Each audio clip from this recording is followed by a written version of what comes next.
ஒருத்தர் ரிப்ளை பண்ணலன்னு திரும்ப திரும்ப மெசேஜ் பண்றீங்களா? கால் எடுக்கலன்னு மீண்டும் மீண்டும் கால் பண்றீங்களா? இதை கேட்டதும் உங்க மனசு குத்துதா? அப்படின்னா இந்த வீடியோ உங்களுக்கு தான். யாரையும் கெஞ்சாதீங்க, துரத்தாதீங்க. அப்பதான் உங்களோட ரெஸ்பெக்ட் வரும்.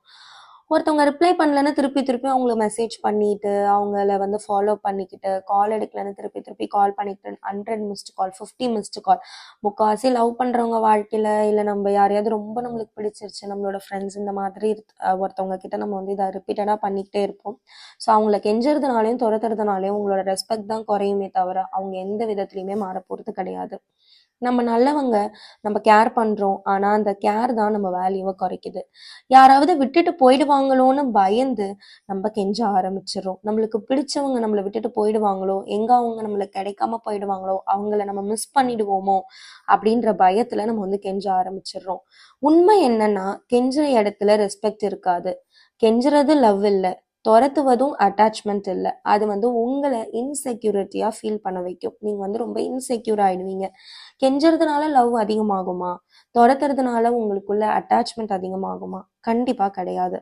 உங்களை மதிக்காத ஒருத்தருக்கு நீங்க உங்க டிக்னிட்டியை கொடுக்காதீங்க. அதாவது உங்களோட லெவல் ஆஃப் ரெஸ்பான்ஸையும் உங்களோட லெவல் ஆஃப் ரெஸ்பெக்டையும் தயவு செஞ்சு குறைச்சிக்காதீங்க உங்களை மதிக்காதவங்களுக்காக. ஸோ இன்னைக்கு நம்ம 5 ரூல் செட் பார்க்க போகிறோம்.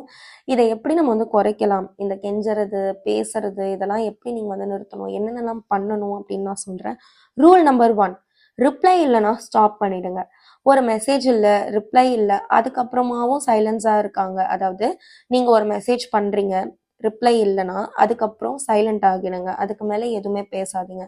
இன்ட்ரெஸ்ட் இருந்தால் தானாக அவங்க கிட்டேருந்து ரிப்ளை வரும். ரெஸ்பெக்ட் இருந்தால் கண்டிப்பா அவங்க உங்களுக்கு எஃபர்ட் போட்டு உங்ககிட்ட பேசணும்னு நினைப்பாங்க. வேலையில இருந்தாலும் எவ்வளவு பிஸியா இருந்தாலும் உங்களுக்காக 2 நிமிஷம் டைம் ஒதுக்கி பேச முடியாதவங்க கண்டிப்பா உங்களுக்கு இம்பார்ட்டன்ஸ் கொடுக்கலன்னு அர்த்தம். ஓகேவா? ஒரு மெசேஜ் கூட பண்ண முடியாத அளவுக்கு யாருக்காவது இந்த உலகத்துல டைம் இல்லாம போயிடுமா என்ன? கண்டிப்பா கிடையாது. ஸோ ரிப்ளை இல்லை, உங்களுக்கு ரெஸ்பாண்ட் இல்லை அப்படின்னா தயவு செஞ்சு ஸ்டாப் பண்ணிடுங்க.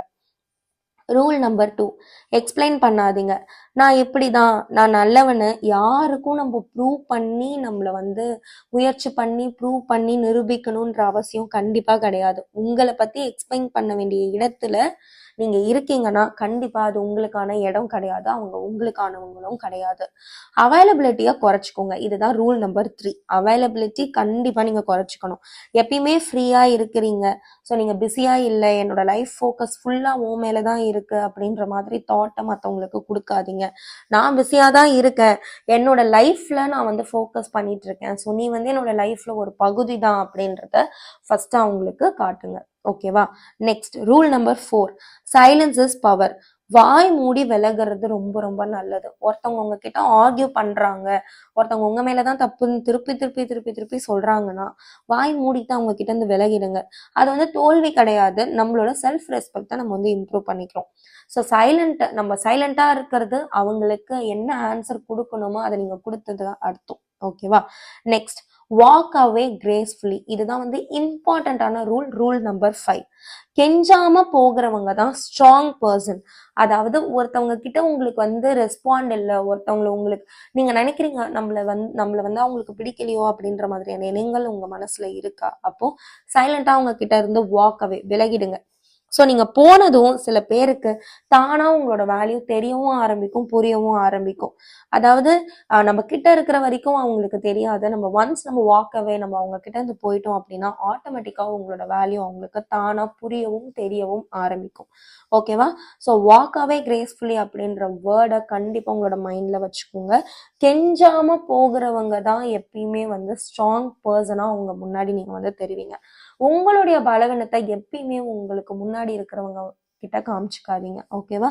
ஸோ இதுதான் நான் சொன்ன 5 கோல்டன் ரூல்ஸ். ஸோ ஒருத்தவங்க உங்களை மதிக்கலைன்னா அவங்க கிட்ட கெஞ்சாம இந்த 5 கோல்டன் ரூல்ஸை ஃபாலோ பண்ணி பாருங்க. கண்டிப்பா உங்களோட மதிப்பும் உங்களுடைய பெருமை அண்ட் எல்லாமே உங்களை தேடி தானா வரும். இந்த மாதிரி மோட்டிவேஷனல் வீடியோஸ் பார்க்கறதுக்கு மன நிம்மதி சேனலை சப்ஸ்கிரைப் பண்ணி வச்சுக்கோங்க. அண்ட் நெக்ஸ்ட் இம்பார்ட்டன்ட் மோட்டிவேஷனல் வீடியோவில் நான் உங்க எல்லாரையும் பார்க்குறேன். எந்த மாதிரியான வீடியோ டாபிக்ஸ் வேணும் அப்படின்ற மாதிரி உங்கள் மைண்டில் ஐடியா இருந்ததுன்னா கண்டிப்பாக அதை என் கூட கமெண்ட்ல ஷேர் பண்ணிக்கோங்க. I will see you in the next video. Bye.